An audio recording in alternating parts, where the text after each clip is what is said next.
اعوذ باللہ من الشیطان الرجیم بسم اللہ الرحمن الرحیم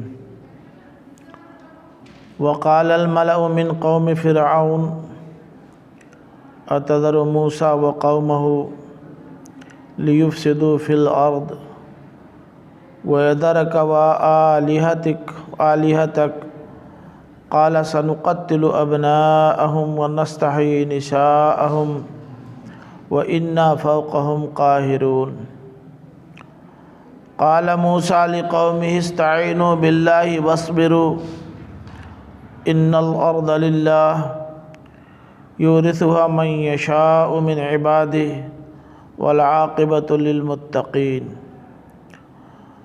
قالوا أوذينا من قبل أن تأتينا ومن بعد ما جئتنا قال عسى ربكم أن يهلك عدوكم ويستخلفكم في الأرض فينظر كيف تعملون ولقد أخذنا آل فرعون بالسنين ونقص من الثمرات لعلهم يذكرون فإذا جاءتهم الحسنة قالوا لنا هذه وإن تصبهم سيئة يطيروا بموسى ومن معه ألا إنما طائرهم عند الله ولكن أكثرهم لا يعلمون وقالوا مهما تأتنا به من آية لتسحرنا بها فما نحن لك بمؤمنين فأرسلنا عليهم الطوفان والجراد والقمل والضفادع والدم آيات مفصلات فاستكبروا وكانوا قوما مجرمين ولما وقع عليهم الرجز قالوا يا موسى ادع لنا ربك بما عهد عندك لئن كشفت عنا الرجز لنؤمنن لك ولنرسلن معك بني إسرائيل فلما كشفنا عنهم الرجز إلى أجل هم بالغوه إذا هم ينكثون فانتقمنا منهم فأغرقناهم في اليم بأنهم كذبوا بآياتنا وكانوا عنها غافلين وأورثنا القوم الذين كانوا يستضعفون مشارق الأرض ومغاربها التي باركنا فيها وتمت كلمة ربك الحسنى على بني إسرائيل بما صبروا ودمرنا ما كان يصنع فرعون وقومه وما كانوا يعرشون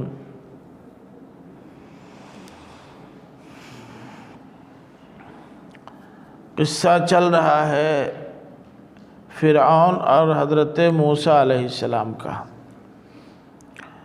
جس میں بنی اسرائیل کے دینی، سماجی اور سیاسی عروج و زوال کی پوری تاریخ بیان ہوئی ہے۔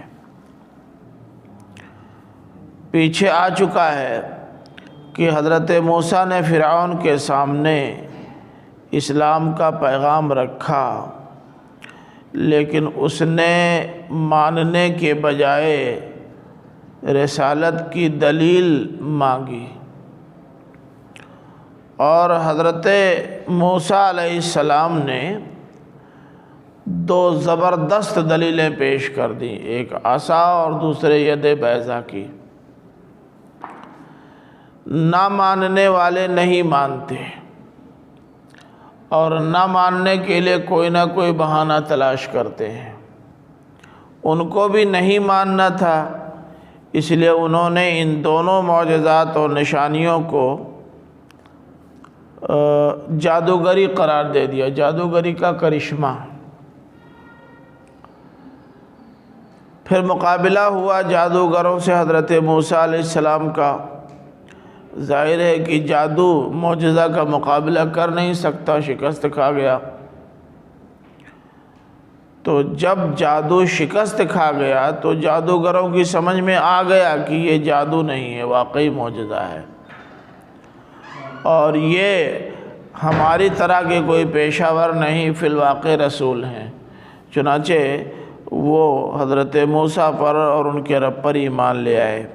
جب وہ ایمان لے آئے تو فرعون نے ان کو دھمکی دی کہ پہلے تو یہ کہا کہ ہماری اجازت کے بغیر تم ایمان کیسے لائے، دوسرے اس نے یہ کہا کہ اگر تم ایمان سے باز نہیں آتے تو تمہیں عبرتناک سزا دوں گا۔ انہوں نے کہا جو کچھ تمہیں کرنا ہو کر ڈالو، دنیا کی زندگی ہی میں یہ سب کر سکتے ہو نا، لیکن آخرت تو ہماری تباہ ہوگی نہیں۔ جب یہ بات سامنے آئی تو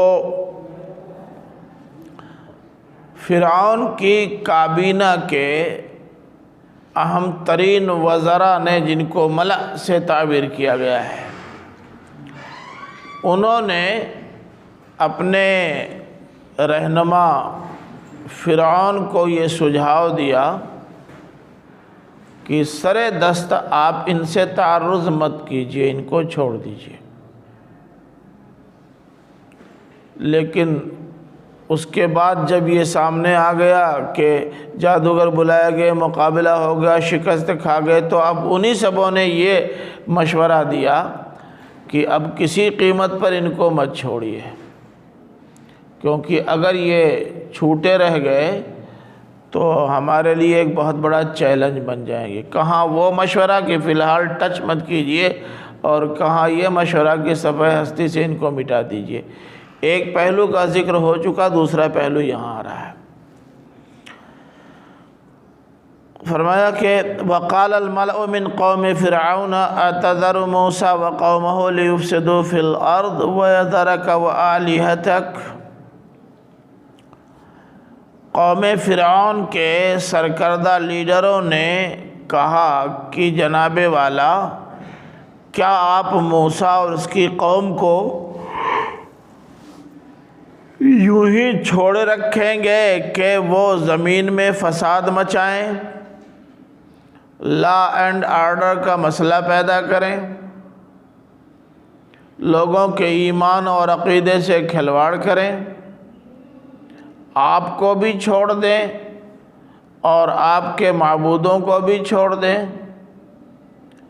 ان کو کھلی آزادی دیے رکھیں گے کہ اپنے دین دھرم اور اپنے ایمان و عقیدہ کا جیسے چاہے پرچار کریں؟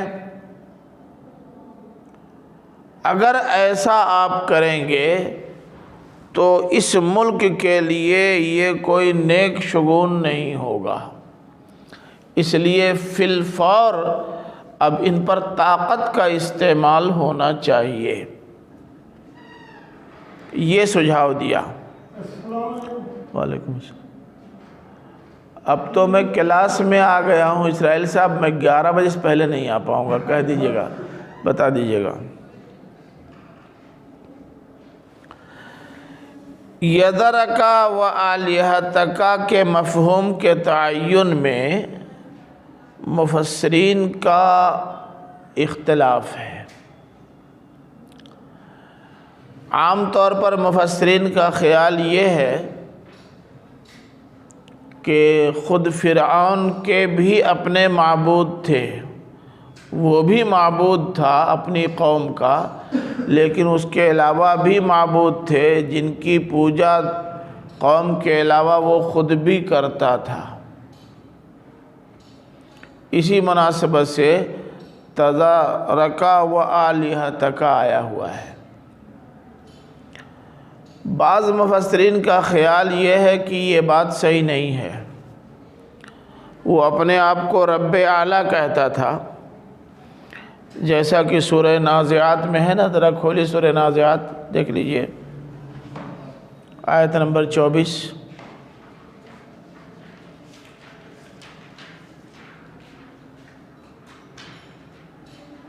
فَقَالَ أَنَا رَبُّكُمُ الْأَعْلَىٰ۔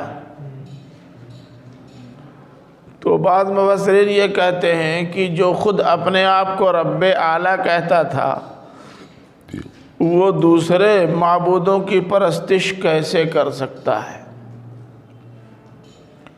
مولانا امین حسن اصلاحی صاحب کی بھی یہی رائے ہے۔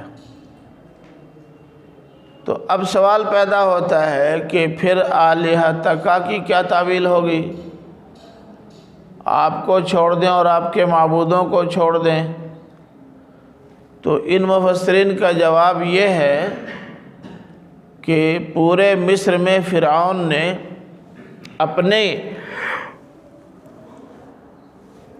اپنی مورتیں اور اپنے اسٹیچو جگہ جگہ بنوا کر لگوا دیے تھے۔ آلہتک، آپ کے معبودوں سے مراد آپ کے اسٹیچو اور آپ کی مورتیں۔ آپ کو چھوڑ دیں اور آپ کی مورتوں کو چھوڑ دیں۔ کیا آپ یہی پسند کریں گے یا اس کی اجازت دیں گے؟ مگر میرا خیال یہ ہے کہ عام طور پر مفسرین کی جو رائے ہے وہی صحیح ہے۔ مولانا اصلاحی یا ان کے ہم خیال مفسرین کی رائے درست نہیں ہے۔ اس کی وجہ یہ ہے کہ جن لوگوں نے یہ رائے دی ہے انہوں نے دعویٰ تو کیا ہے آلہتک میں الوہیت کا، اور دلیل میں پیش کیا ہے ربوبیت کو، تو دعویٰ اور دلیل میں کوئی مناسبت نہیں ہے۔ اس نے کبھی نہیں، فرعون نے کہا کہ میں تمہارا معبود اعظم ہوں، انا الہکم الاعلی، اس نے کبھی نہیں کہا۔ الہ اعلی اور الہ اعظم دوسرے تمام مشرکین کی طرح فرعون بھی اللہ تعالیٰ ہی کو مانتا تھا۔ البتہ اور بہت سارے الہہ انہوں نے ایجاد کر لیے تھے، جن میں سے بعض الہہ وہ تھے جن کو پوری قوم پوجتی تھی، اور انہی میں سے ایک چھوٹا سا الہ اپنے آپ کو بھی سمجھتا تھا لیکن ربوبیت کا مالک خود کو مانتا تھا، اور وہ ربکم الاعلی اس لیے کہتا تھا کہ میں آپ کو بتا چکا ہوں کہ رب اتھارٹی، انچارج، پالنہار، ذمہ دار کو کہتے ہیں، اور وہ کہتا تھا کہ میرے ملک میں ہو، میری حکومت میں ہو، میرے انتظام کے تحت ہو اور میری فراہم کردہ سہولیات سے فائدہ اٹھاتے ہو تو رب اعلیٰ تو میں ہوں۔ ٹھیک ہے، الہ اعظم اللہ تعالیٰ ہو سکتا ہے مگر رب اعلیٰ تو میں ہوں، تو اس لیے مجھے رب اعلیٰ مانو، میرے علاوہ اور کون سا رب ہے؟ اللہ رب ہے کیا؟ الہ اعظم ہے، رب تو ہے نہیں۔ وہ آتا ہے تم کو دانا چارہ دینے کے لیے کیا؟ وہ آتا ہے تمہارے لیے انتظام کرنے کو کیا؟ بات سمجھ میں آ رہی نا؟ تو اس لیے میں سمجھتا ہوں کہ وہی رائے زیادہ مناسب ہے جو عام مفسرین نے لی ہے، کہ باوجود ہے کہ وہ اپنے آپ کو رب اعلیٰ کہتا تھا لیکن اس کے باوجود کئی ارباب نہیں، الہہ کا پجاری وہ خود بھی تھا۔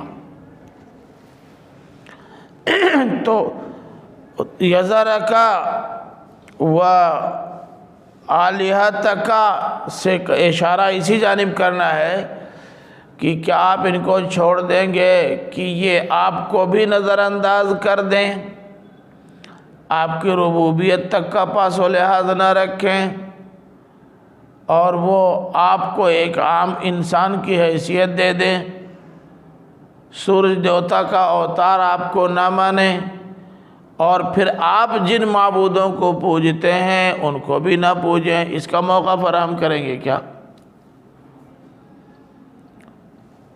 تو یذرک میں تو اس جانب خود اشارہ ہو گیا جس کی طرف آلہتہ کے ذریعے سے مولانا اصلاحی صاحب یا ان کے ہم خیال مفسرین اشارہ کرنا چاہتے ہیں۔ وہ تو یذرک کے کا میں خود بخود آ گیا، پھر آلہتک لانے کی کوئی ضرورت نہیں تھی۔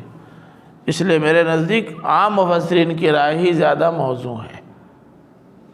بات سمجھ شریف میں آ رہی نا؟ اب جب انہوں نے یہ کہا کہ اب پھر ذہن میں لے آئیے اس کو، ایک طرف وہ تھا کہ انہوں نے کہا ابھی ان کو چھیڑیے مت، یہ ہیں جادوگر، جادوگروں سے مقابلہ کرا کے ان کے گیند کی ہوا نکال دیجئے، کچھ کرنا ہی نہیں پڑے گا۔ لیکن جب دیکھا کہ جن جادوگروں سے مقابلہ کروایا وہ خود ہی ایمان لا چکے ہیں، تو اب ان کے اپنے گیند کی ہوا نکل گئی۔ تو اب انہوں نے مشورہ دوبارہ یہی دیا کہ اب ان کو کسی بھی قیمت پر چھوڑیے مت، ان کے خلاف فیصلہ کن کارروائی کیجیے، یا تو ہمارے دین میں واپس آئیں ورنہ اپنی جان سے ہاتھ دھوئیں، اپنی جان گنوائیں۔ جواب میں اس نے کہا سَنُقَتِّلُ أَبْنَاءَهُمْ وَنَسْتَحْيِي نِسَاءَهُمْ وَإِنَّا فَوْقَهُمْ قَاهِرُونَ۔ غلط کہا، اس کو کہنا چاہیے سَنُقَتِّلُهُمْ، ہم ان سب کو قتل کروا دیتے ہیں۔ اب یہ آرڈر کرتے ہیں کہ جتنے لوگ موسیٰ پر ایمان لائے ہیں ان سبوں سمیت موسیٰ اور ہارون کو قتل کر دیا جائے۔ اس کو یہ نہ کہنا چاہیے، سخت قدم تو یہی تھا۔ لیکن فرعون بڑا ذہین، بڑا جینیس، بہت قابل اور بہت کائنیہ تھا۔ خود اس کو بھی پتہ چل گیا تھا کہ یہ اللہ کا نبی و رسول ہے، لیکن اپنی کرسی ہلتی دیکھ کر امریکہ کا ساتھ دے دیا تھا، جیسے آج کل ہوتا ہے۔ وہ جانتا تھا کہ اگر میں نے ان پر ہاتھ ڈالنے کی کوشش کی تو میں بچوں گا نہیں، اس لیے ان پر ہاتھ ڈالنے کے بجائے ان کی قوم پر ہاتھ ڈالا، اور یہ کہا کہ ابھی تک جو ہم نے قانون بنا رکھا تھا کہ ان کے بیٹوں کو قتل کرائیں گے، ان کی عورتوں کو زندہ رکھیں گے، اس پر ہر چند کی عمل درآمد بہت دنوں سے ہو رہا ہے، لیکن ابھی تک اس میں ڈھلائی تھی آج کی زبان میں۔ اب اس میں سختی لے آئیں گے اور بالکل ہی کسی اسرائیلی بچے کو اب مزید جنم نہیں لینے دیں گے، اب اس پر سختی برتیں گے۔ اس طرح ان سے براہ راست ٹکرائیں گے بھی نہیں، لیکن اب آئندہ سے ان کی نسل ہی ختم کر دیں گے، تو یہ چند چنے کیا بھاڑ پھوڑ لیں گے، کچھ دنوں کے بعد ان میں سے جو مرتے جائیں گے وہ کم ہوتے چلے جائیں گے، مزید آئیں گے نہیں، ایک دن یہ خود ہی ختم ہو جائے گا، قصہ پاک ہو جائے گا۔ وَإِنَّا فَوْقَهُمْ قَاهِرُونَ، میں پیچھے بتا چکا ہوں کہ قہرن کے معنی ہوتے ہیں کنٹرول کرنے کے، اور قاہر کے معنی کنٹرولر۔ وَإِنَّا فَوْقَهُمْ قَاهِرُونَ کا مطلب ہوگا کہ ہم اس پر مکمل قادر ہیں، ہم ہی چاہے جائیں گے تو اسرائیلی خواتین بچے پیدا نہیں کر پائیں گی، اور اگر پیدا کریں گی تو ان کے بچوں کو ان کی نگاہوں کے سامنے کاٹ دیا جائے گا۔ ہم اس پر قادر ہیں کہ ان کی بستیوں میں گھس کے ان کے سامنے ان کے بچوں کو کاٹ دیں، کوئی روک نہیں سکتا۔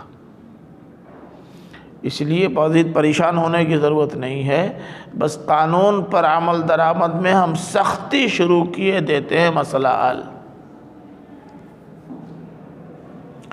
اب ایک سوال پیدا ہوتا ہے کہ یہاں جن کو قتل کرنا ہے ان کے لیے ابنا کا لفظ استعمال ہوا ہے، جن کو زندہ رکھنا ہے ان کے لیے نساء کا لفظ استعمال ہوا ہے، حالانکہ جب ابنا آیا تھا تو یہاں بنات آنا چاہیے تھا، اور اگر یہاں نساء آیا تو وہاں رجال آنا چاہیے تھا۔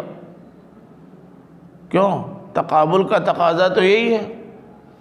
آپ کچھ بتا سکتے ہیں کہ ایسا کیوں ہوا؟ جب اس نے کہا سَنُقَتِّلُ أَبْنَاءَهُمْ تو کہنا چاہیے تھا کہ وَنَسْتَحْيِي بَنَاتَهُمْ، یا اگر اس نے یہی کہا تھا کہ نَسْتَحْيِي نِسَاءَهُمْ تو کہنا چاہیے تھا کہ سَنُقَتِّلُ رِجَالَهُمْ، یہ کہنا چاہیے تھا۔ تقابل کا تقاضا تو یہی ہے، کیسے الٹا پلٹا ہو گیا؟ جب یہاں جو نساء استعمال ہوا وہاں مستقبل کو سامنے رکھ کر ہوا کہ وہ مطلب بنات بڑی لڑکی میں وہاں پر رجال اس لیے نہیں استعمال کیا کیونکہ وہ تو بچے بچپن میں مار دیے جائیں گے، ان کو بھی بچپن میں نہ مارتے زندہ رکھے، لیکن جب زندہ رکھنے کا پلان ہوا یا چھوڑنے کا مرحلہ آیا تب تو وہ بنات تھی، نساء تو تھی نہیں۔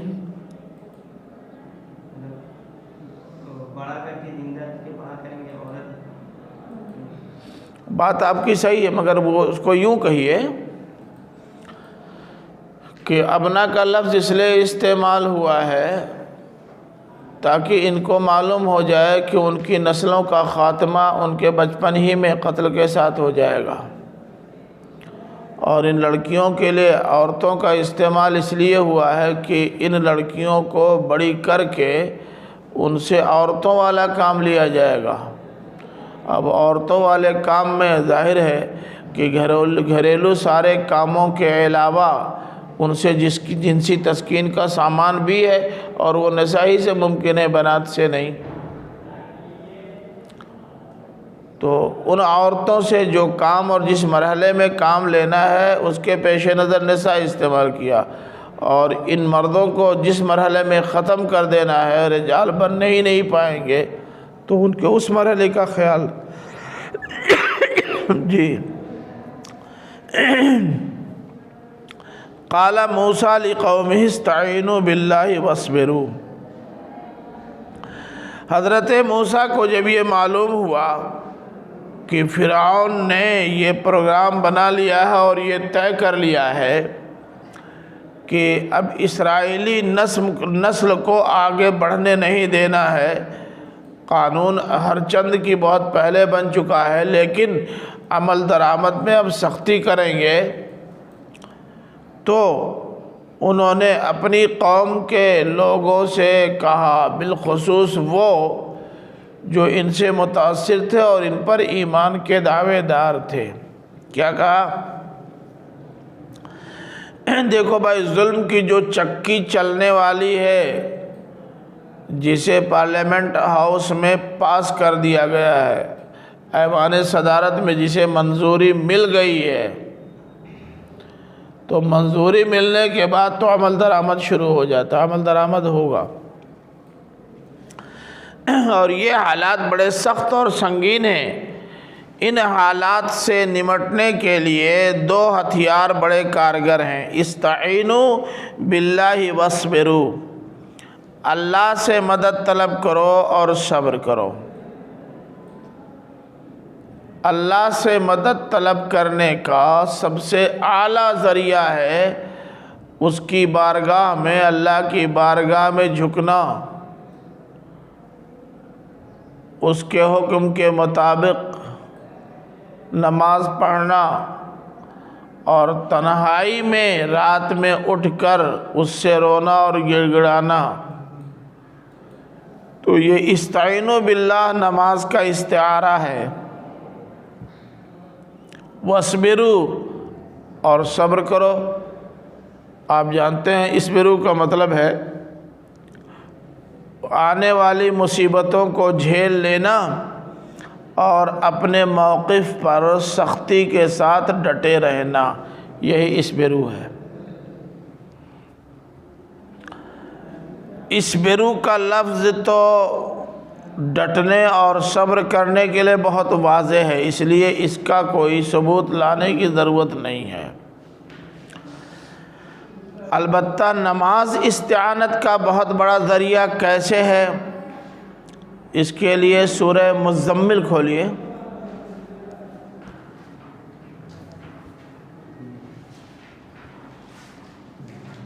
سورہ مزمل آیت مل گئی۔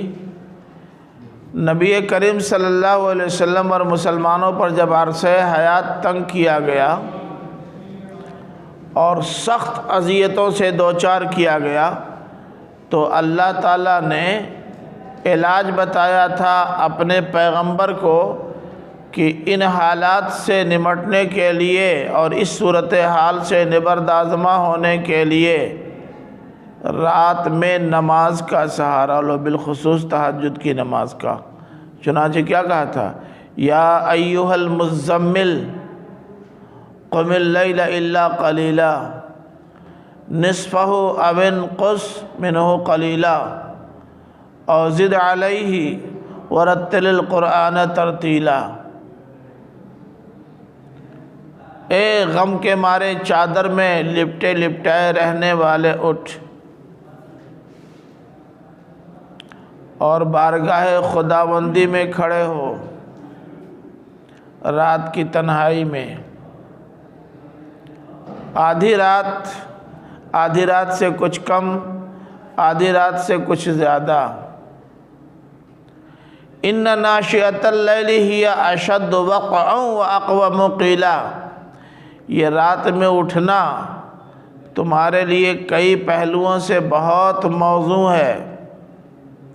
ایک تو دل جمعی اور یکسوئی کا ٹائم ہے، دوسرے آگے کے لیے اپنے اندر قوت بٹورنے کا ٹائم ہے۔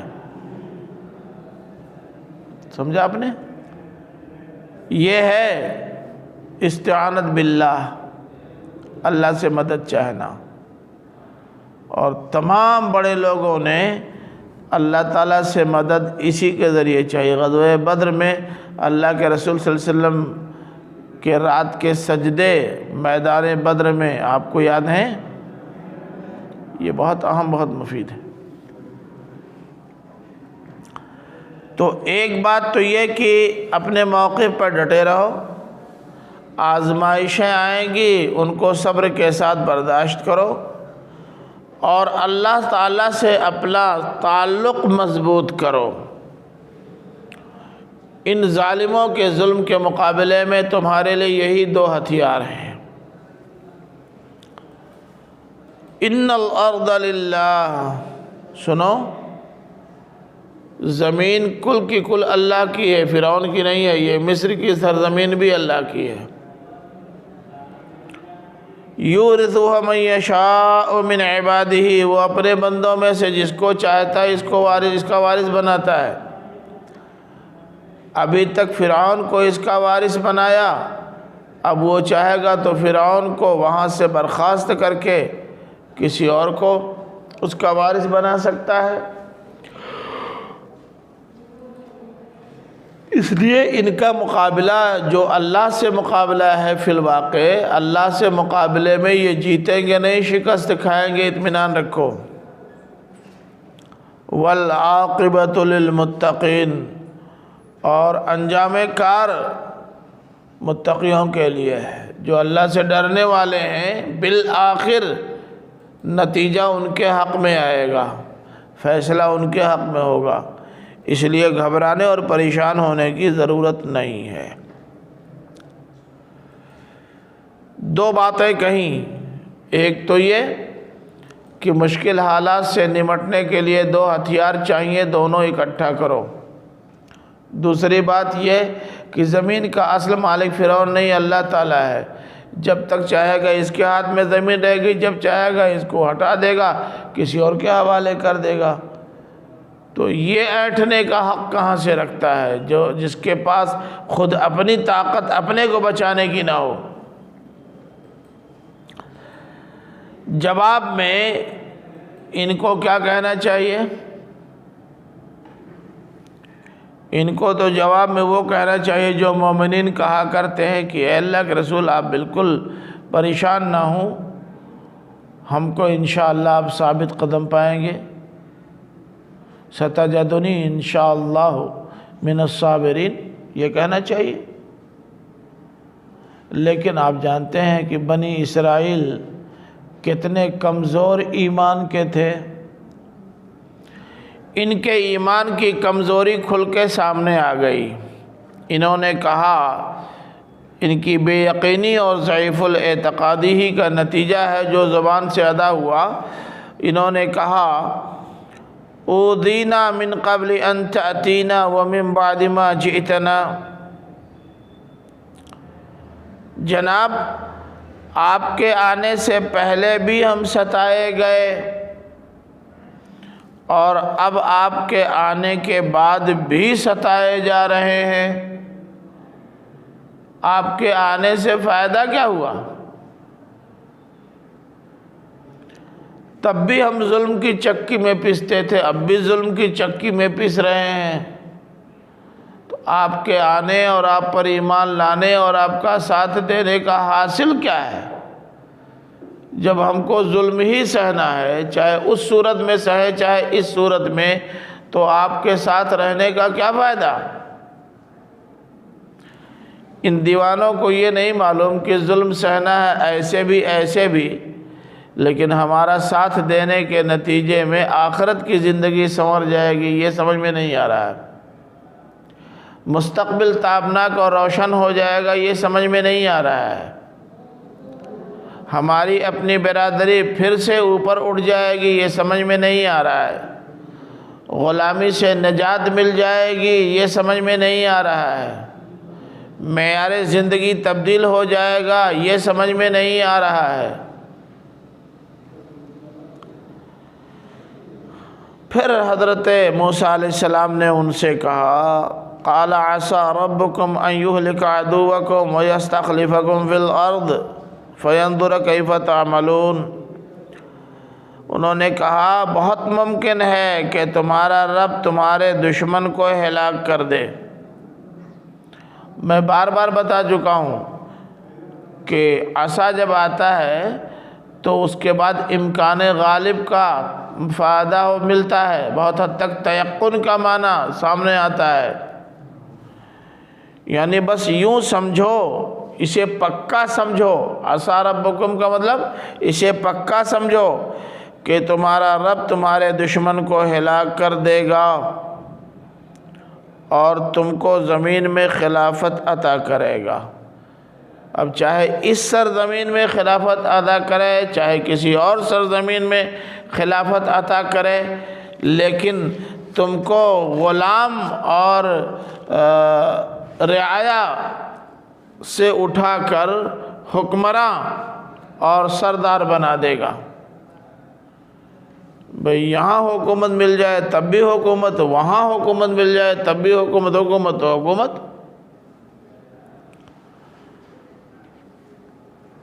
تو جب یہ بات انہوں نے کہی کہ بھائی تم اپنی مایوسی اور بددلی دور کرو، تمہارا روشن بہت مستقبل اور تابناک ہے،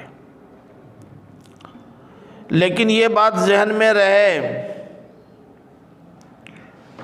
کہ جب تم کو حکومت اور خلافت دے دے گا تو تمہارا بھی امتحان کرے گا، تم کو آزمائے گا، تم کو دیکھے گا کہ تم کیا کرتے ہو۔ آیا وہی کرتے ہو جو فرعون کرتا رہا ہے یا اس سے مختلف کچھ کرتے ہو؟ یہ ضرور دیکھے گا۔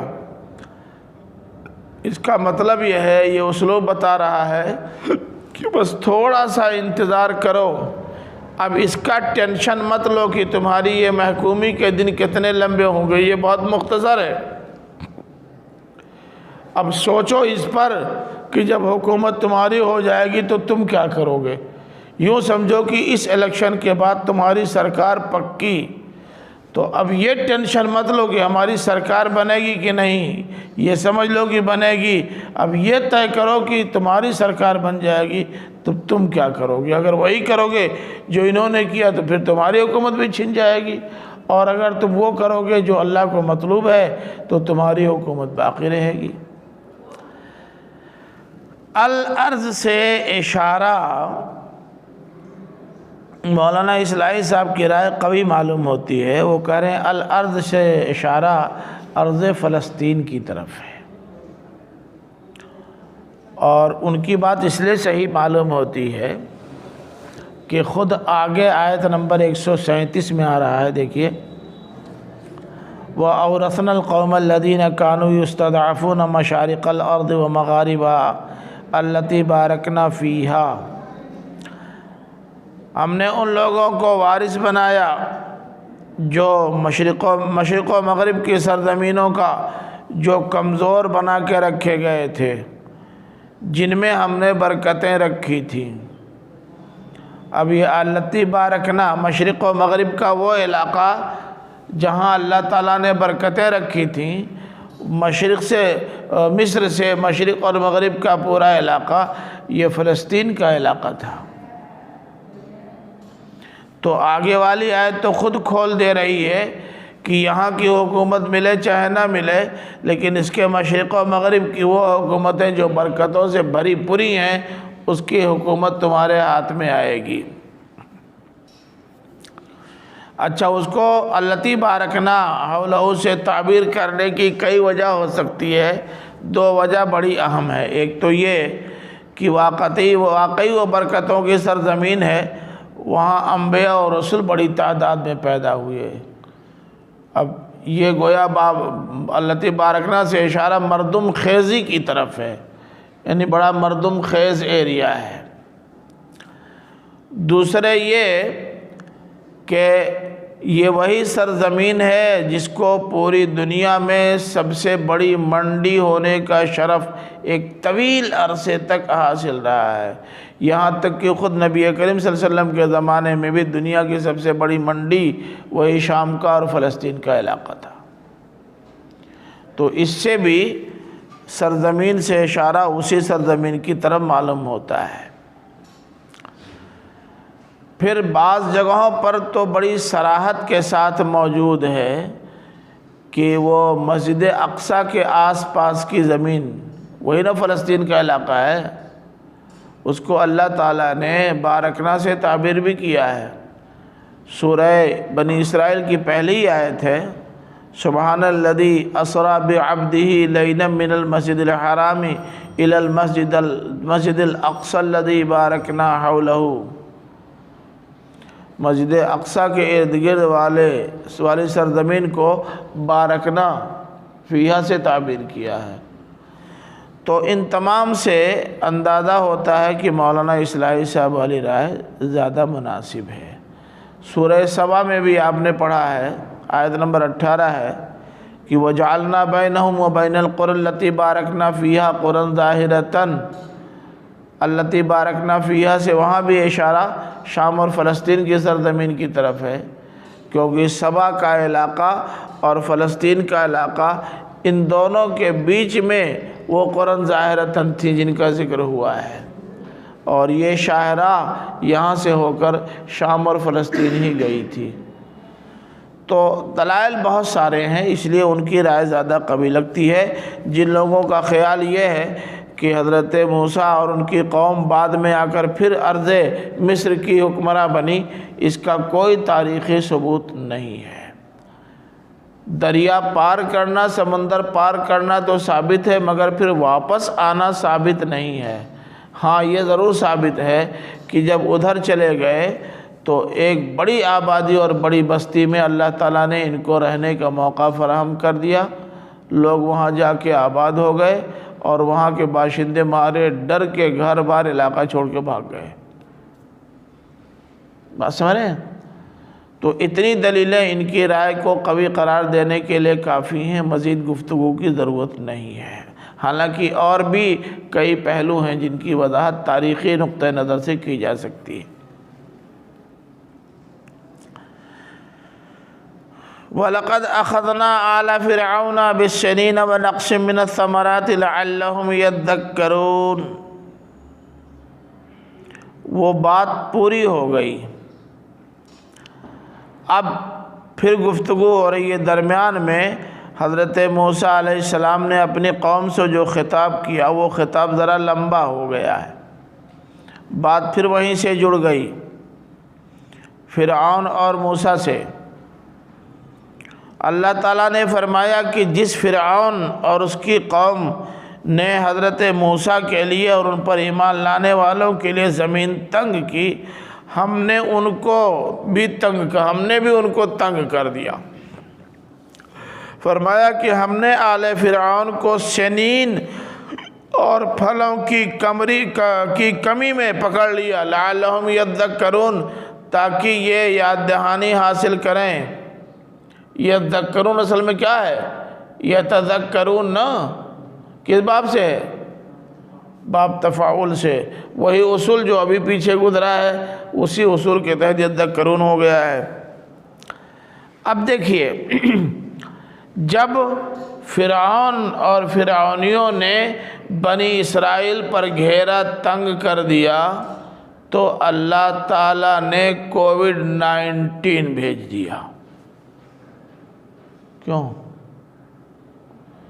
اور اس کی وجہ سے معیشت تباہ ہو گئی، پی ڈی پی بہت نیچے آ گئی. نہیں آئی؟ ارے بتاؤ آئی کہ نہیں بھائی؟ اے مولانا محمد علی صاحب، عبد الرحمن صاحب، آ گئی. تو دو مصیبتوں میں ڈالا.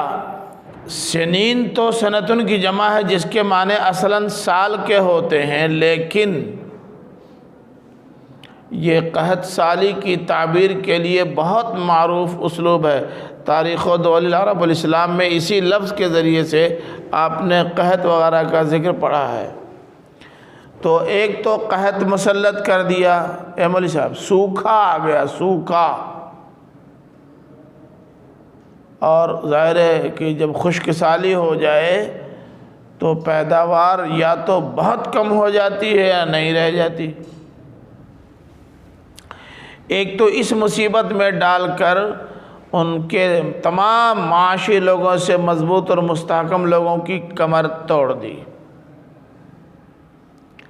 اور ظاہر ہے کہ جب خشک سالی ہوتی ہے تو خالی پانی کا مسئلہ انسانوں کے لیے اور جانوروں کے لیے نہیں ہوتا، فصلوں کے لیے بھی ہوتا ہے. تو فصلیں بھی کم پیدا ہوتی ہیں. تو خشک سالی کی وجہ سے پینے کے لیے، نہانے کے لیے، جانوروں کے لیے پلانے کا مسئلہ اور دوسرے فصلوں کی کمی کا مسئلہ اس میں مبتلا کر دیا. لیکن جب تھوڑا دماغ ان کا ٹھکانے آیا اور انہوں نے CAA کو کچھ دنوں کے لیے استھگت کر دیا تو اللہ تعالیٰ نے حالات پھر بہتر کر دیے. اب پھر ان سبوں نے بیچ میں چال چول شروع کر دیا، پھر سے بڑھا دیا. دیکھ لو، جب چال چول کرو گے اللہ تعالیٰ بڑھائے گا. تو اسی کو کہا فَإِذَا جَاءَتْهُمُ الْحَسَنَةُ قَالُوا لَنَا هَٰذِهِ وَإِن تُصِبْهُمْ سَيِّئَةٌ يَطَّيَّرُوا بِمُوسَىٰ وَمَن مَّعَهُ. جب حالات ذرا بہتر ان پر آتے تو بولتے کہ لنا هَٰذِهِ، ہمارے لیے تو یہی ہے ہی. حالات ہمارے بہتر نہیں ہوں گے تو کن کے بہتر ہوں گے؟ ہم ہیں ہی اس لائق کہ ہمارے لیے حالات بہتر کیے جائیں، یعنی کریڈٹ اپنے کو دینے کے لیے. وَإِن تُصِبْهُمْ سَيِّئَةٌ، اور جب کوئی مصیبت آتی تو اسے موسیٰ اور ان کے ساتھیوں کی نحوست قرار دیتے. یہ کہہ دیتے کہ یہ ان بے دینوں اور بے ایمانوں کی نحوست ہے کہ مصیبت پر مصیبت آ رہی ہے، ورنہ ظاہر ہے کہ ہمارے اوپر یہ مصیبت آ ہی نہیں سکتی تھی. ملچا میٹھا میٹھا، ہپ ہپ، کڑوا کڑوا، تھو تھو. کیا سوچ ہے یہ؟ اچھا بنا تو کریڈٹ اپنے کو دے دیا، اور اگر کوئی گڑبڑ ہوا تو مسلمانوں کے سر تھوپ دیا. ساری شرارت لوگوں نے بالکل تبلیغیوں کے سر مڑ دیا. ہمیشہ سے یہ ہوتا ہے. لگتا ہے یہ آیات اسی سال نازل ہوئی ہیں، آج ہی کل کے لیے.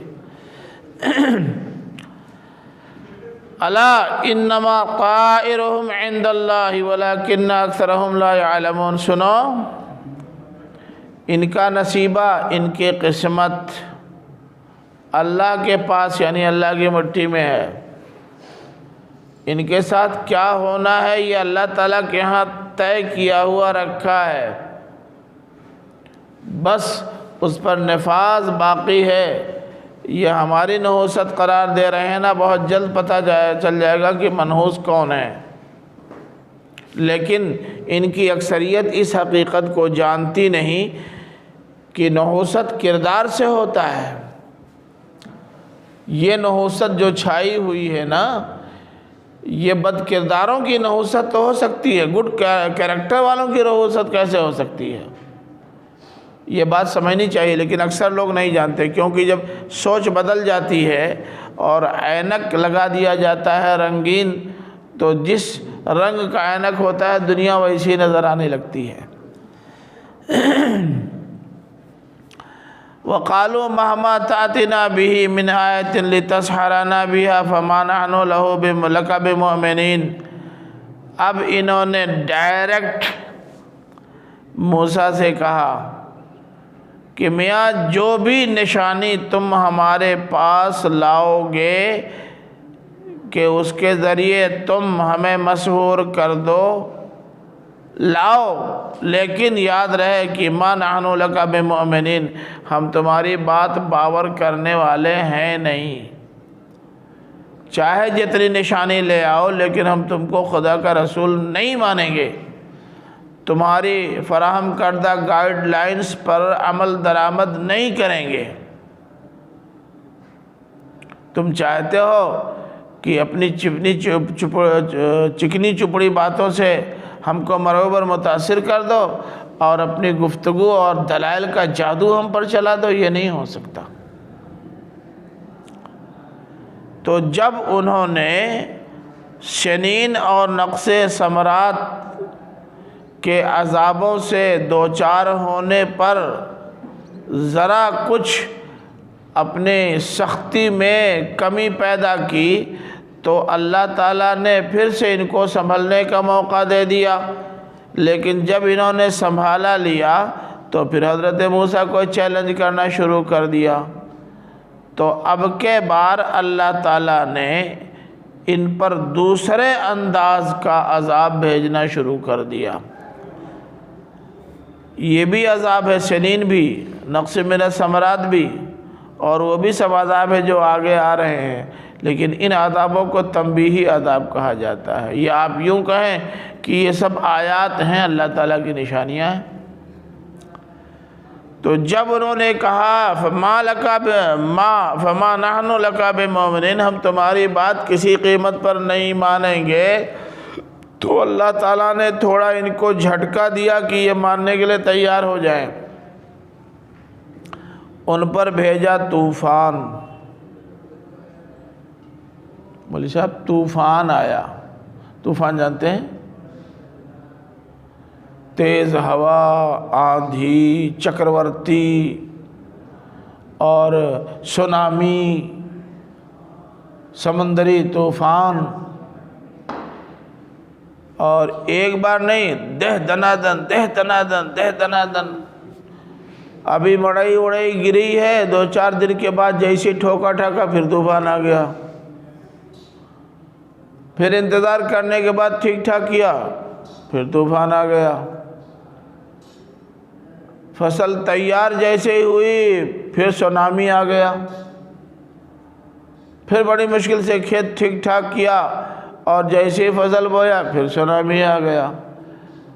یعنی ان کو تباہ اور برباد کرنے کے لیے اور سنبھالا لینے کا موقع نہ فراہم کرنے کے لیے اللہ تعالیٰ نے طوفان پہ طوفان ایسا بھیجا کہ یہ عاجز آ گئے، تھک ہار گئے،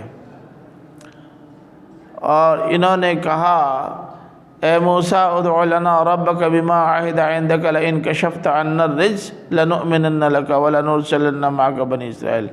اے موسیٰ اپنے رب سے درخواست کرو اس عہد کے طفیل جو اس نے تم سے کیا ہے، اگر تمہارے ساتھ کیے ہوئے عہد کو پورا کرتے ہوئے تمہاری درخواست پر تمہارا رب عذاب ہم سے ٹال دیتا ہے تو اب ہم تمہاری بات مانیں گے اور تمہارے ساتھ بنی اسرائیل کو بھی جانے دیں گے، ٹھیک ہے؟ حضرت موسیٰ علیہ السلام نے اللہ سے دعا کی، اے اللہ یہ لوگ اب رجوع کرنے کو تیار ہیں۔ کہا ٹھیک ہے، اب طوفان نہیں آئے گا، اب طوفان نہیں آ رہا ہے۔ جب طوفان آنا بند ہو گئے تو انہوں نے کہنا شروع کر دیا کہ میاں یہ تو موسمی تغیرات کے اپنے اپنے اثرات ہوتے ہیں، کسی سال طوفان زیادہ آتا بھی ہے، کوئی نئی بات تو ہے نہیں، اس میں موسیٰ اور موسیٰ کی دعا کا کیا اثر؟ اللہ تعالیٰ نے کہا ٹھیک، پھر ویسی بدماشی کرنے پہ آمادہ ہو گئے، CAA کے نفاذ کا قانون پھر بنا لیا، پھر اللہ تعالیٰ نے بھیج دیا الجراد، ٹڈیاں۔ اس سال ٹڈیاں آئی تھی، یاد ہے؟ ہم لوگ تو خود ایک بار گر گئے، ایسا گر گئے کہ گاڑی بھی آگے نہیں چل رہی تھی، اندھیرا چھا گیا، راستے میں تھے، اتنی ٹڈیاں۔ وہاں بلرام پور میں بالکل بیچ میں ایسے ہی تھے، کچھ نظر ہی نہیں آ رہا تھا کسی طرف، اتنی ٹڈیاں تھیں، ادھر دیکھو تو ٹڈیاں، ادھر دیکھو تو ٹڈیاں، آگے جائیں کہاں؟ چھوپ نہیں، اتنی زیادہ تھیں کہ آگے کہاں سڑک ہے، کہاں راستہ ہے، کون آ رہا ہے کون جا رہا ہے، نظر ہی نہیں آ رہا تھا۔ یعنی کئی ہزار کی تعداد میں تو کسی طرف سے سوائے ٹڈیوں کے کچھ نظر، سب لوگ گاڑی کھڑی کر کے رکے، کیا کرتے؟ کہاں جائیں، ٹکرا جائیں گے؟ اگرچہ وہ کچھ بگاڑ نہیں سکتی، مگر آپ کے سامنے تو کل بند کر دیا نا، نظر ہی نہیں آ رہا آگے ہے کیا۔ تو ٹڈیاں بھیج دی۔ ٹڈیاں اس سال بھی آئی ہیں، اس سال تو آپ لوگوں نے منظر دیکھ لیا الجرات کا، کم دیکھا ہو، کسی ایسی جگہ پھنسے ہوتے جہاں یہ منظر رہا ہوتا تو کل سمجھ گیا۔ دیر تک ہم لوگ کھڑے رہے، مجبوری تھی، پیچھے بھی نہیں کھسک سکتے تھے، پیچھے بھی نظر نہیں آ رہا ہے کچھ، خالی ٹڈیاں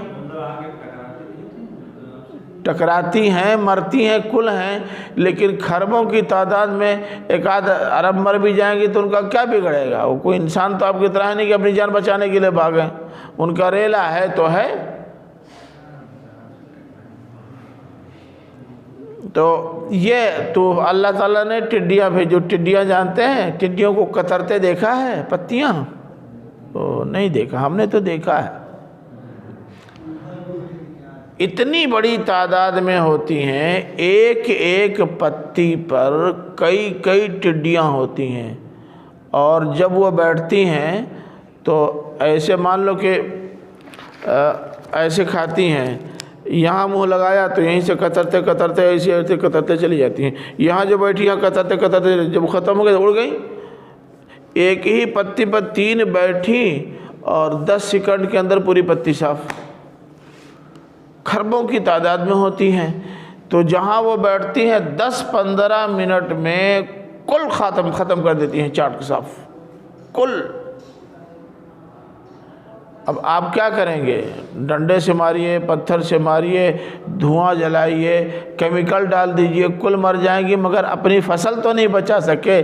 جب تک آپ یہ سب لے کے آئے ہوئیں گے تب تک تو کل ختم ہو چکا ہے، اور یہ اتنی بڑی مقدار میں ہوتی ہیں کہ اگر آدھی بھی ختم ہو جائیں تب بھی کم لگتی تو ہے نہیں دیکھنے میں، اس لیے ٹڈی دل کہا جاتا ہے، جن کی گنتی نہ ہو سکے وہ ٹڈی دل کہلاتے ہیں۔ اب اس سے لوگ عاجز آ گئے ہیں، کیونکہ جو کچھ بھی ہوتا تھا کل صاف، مارتے تھے، شکار کرتے تھے، کھاتے تھے، آگ جلا دیتے تھے، دھواں سلگاتے، نہ معلوم کیا کیا کرتے تھے، لیکن وہ اتنی بڑی مقدار میں تعداد میں ہوتی تھیں کہ جہاں آتی تھیں اپنے مرنے سے پہلے تو ان کو مار چکی ہوتی تھی،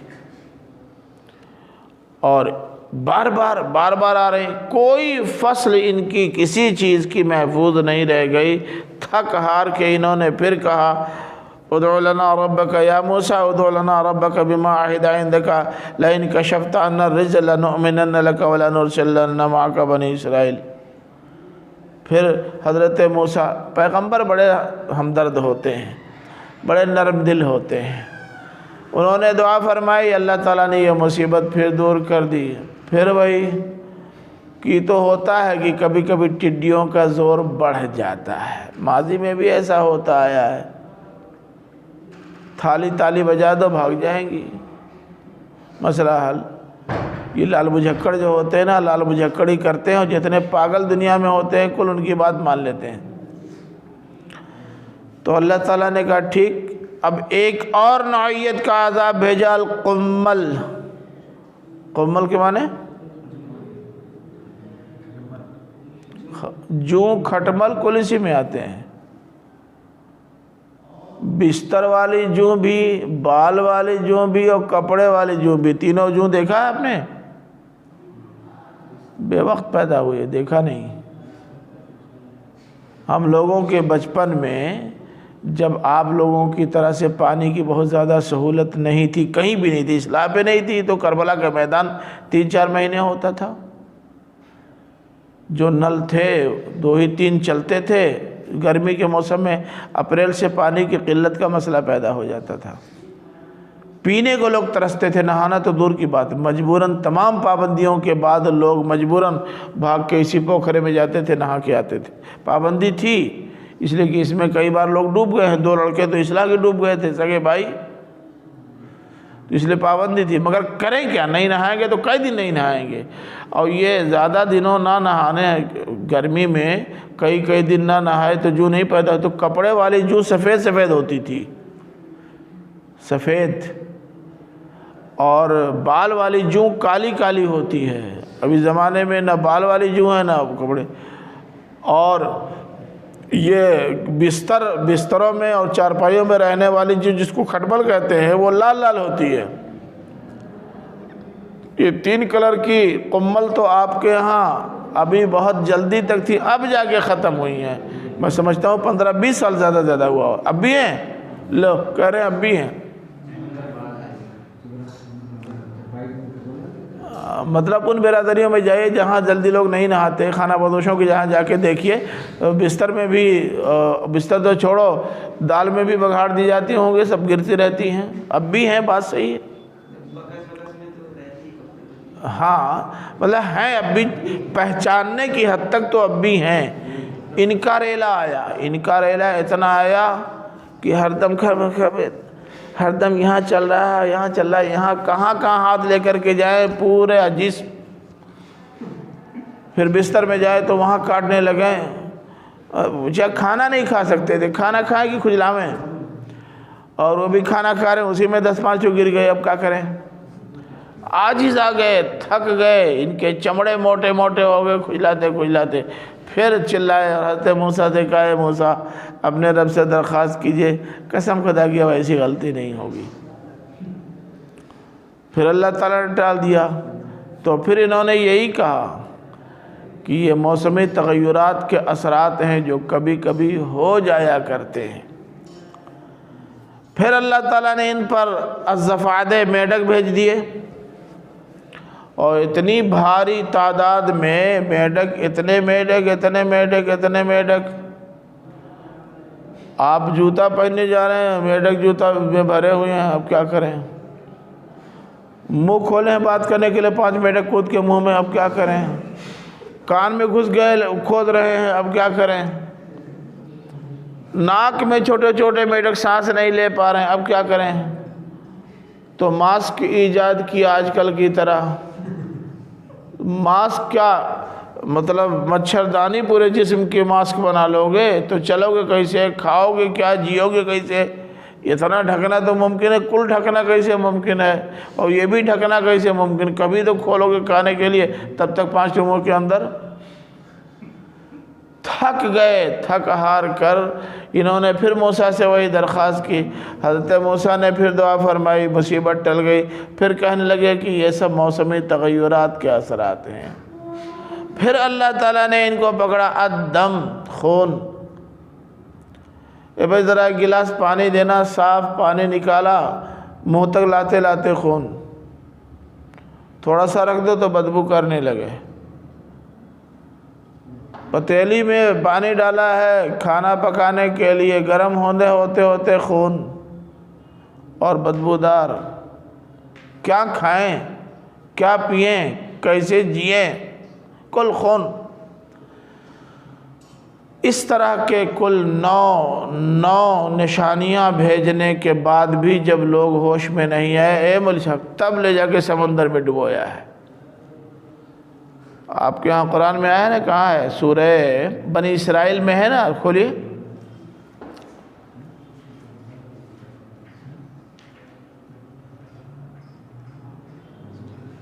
بنی اسرائیل آیت نمبر 101۔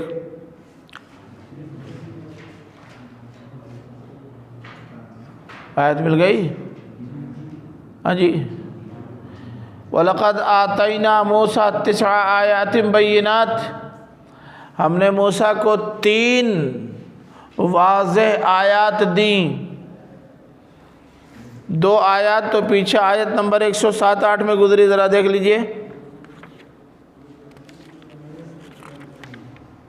107-8 میں دیکھیے پھٹ سے، فَأَلْقَى عَصَاهُ فَإِذَا هِيَ ثُعْبَانٌ مُّبِينٌ وَنَزَعَ يَدَهُ فَإِذَا هِيَ بَيْضَاءُ لِلنَّاظِرِينَ، دو نشانیاں. پھر دو نشانیاں سنین و نقص ثمرات کی ابھی آپ نے پڑھا ہے آیت نمبر 130 میں، اب پڑھا ہے. کیا ہو گئی؟ 4. اب گنیے آیت نمبر 133 کی نشانیاں. طوفان، گنتی گنو، 5.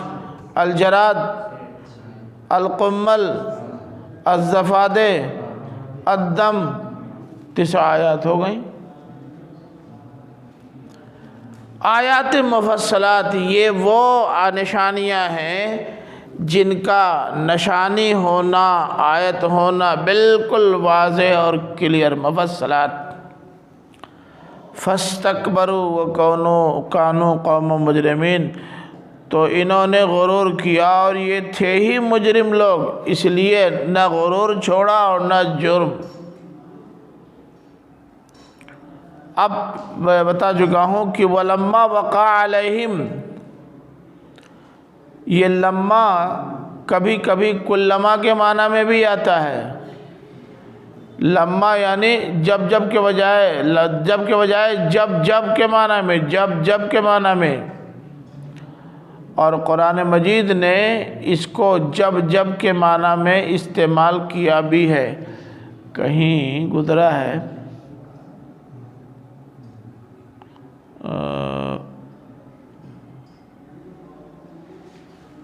اسی میں تو ہے نا، آیت 189 میں دیکھ لیجئے. اسی میں هو الذي خلقكم من نفس واحدة وجعل منها زوجها ليسكن إليها فلما تغشاها حملت حملا خفيفا فمرت به فلما أثقلت دعوا الله ربهما لئن آتيتنا صالحا لنكون من الشاكرين. وہی ہے جس نے تم کو ایک جان سے پیدا کیا، پھر اس کا جوڑا بنایا تاکہ وہ اس سے سکون حاصل کرے. پھر جب یہ اس پر چھا جاتا ہے، وہ خفیف سا حمل اٹھاتی ہے، لے کے چلتی ہے. پھر جب وہ بوجھل ہوتی ہے، اللہ تعالیٰ کو دونوں پکارتے ہیں. دیکھ رہے ہیں نا، لما کلما کے معنی میں، خود اسی سورے میں موجود.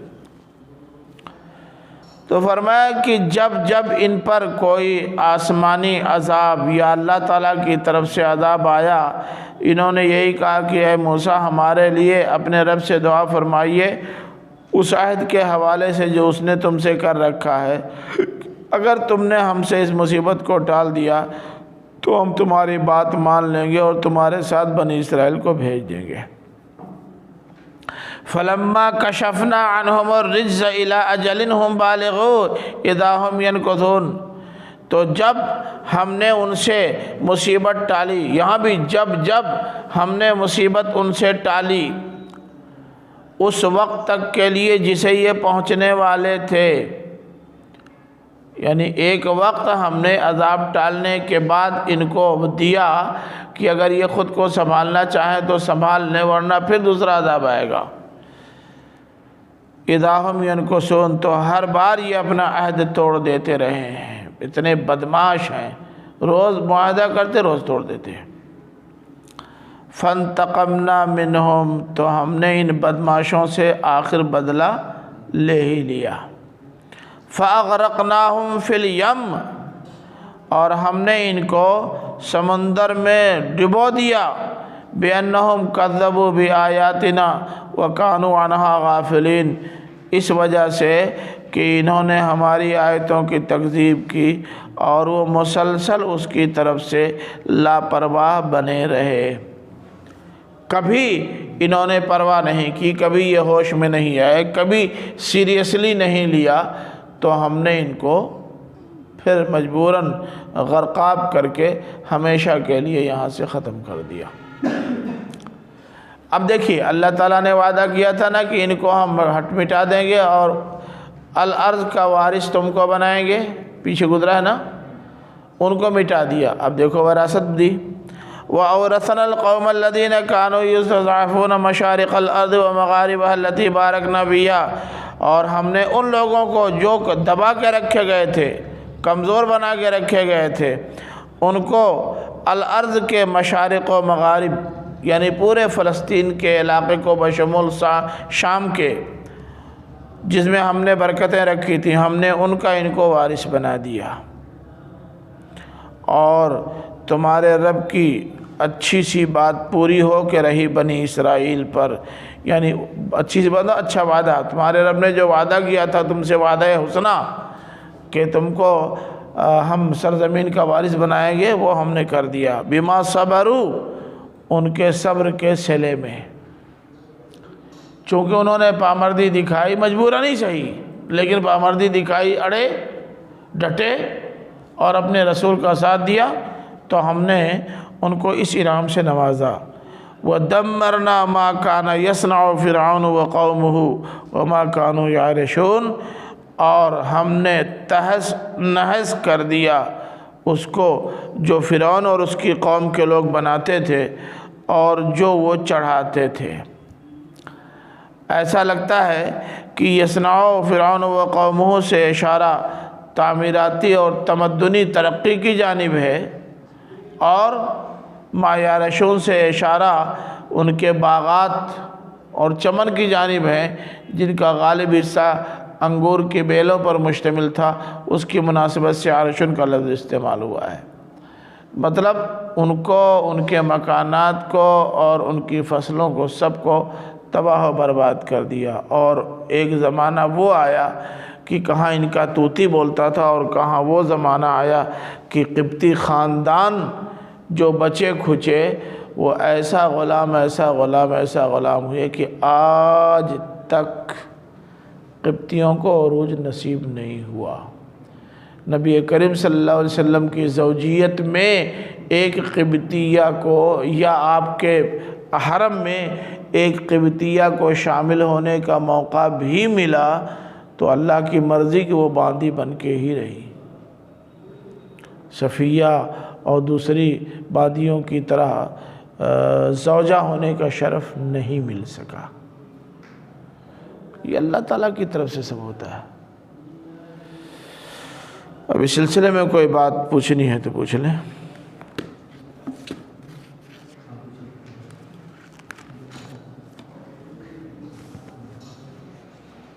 نہیں کچھ ہے؟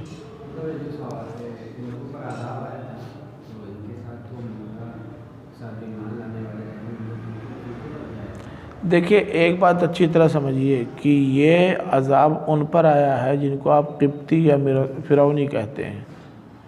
فرعونی میں کوئی ایمان نہیں لایا، اور نہیں ابھی کہاں ہٹے گئے، یہ تو ہٹنے جانے کا مرحلہ تو آیا ہے اس وقت جب سمندر میں راستہ پیدا ہوا وہ ڈوبے، یہ سارا عذاب ان پر آیا تھا۔ ایک بات، دوسری بات یہ ہے کہ جو تنبیہی عذاب ہوتے ہیں ان تنبیہی عذاب کا شکار مومن اور کافر دونوں ہوتے ہیں۔ ہاں ظاہر ہے، پوری بات سنو، اس میں سے جو واقعی سزا ہوئی وہ ان کے لیے ہوئی، لیکن جو تنبیہی عذاب تھا جیسے یہ دم اور فلاں فلاں، سب اس کے شکار ہوئے۔ خالی یہی نہیں، کسی پر اثر کم ہوتا ہے، کسی پر کم زیادہ ہوتا ہے، اتنا ہی فرق ہے، ورنہ تنبیہی عذاب میں سب گرفتار ہوتے۔ اس تنبیہی عذاب کا فائدہ یہ ہوتا ہے کہ یہ مومنوں کے لیے امتحان بن جاتا ہے اور کافروں کے لیے عذاب بن جاتا ہے۔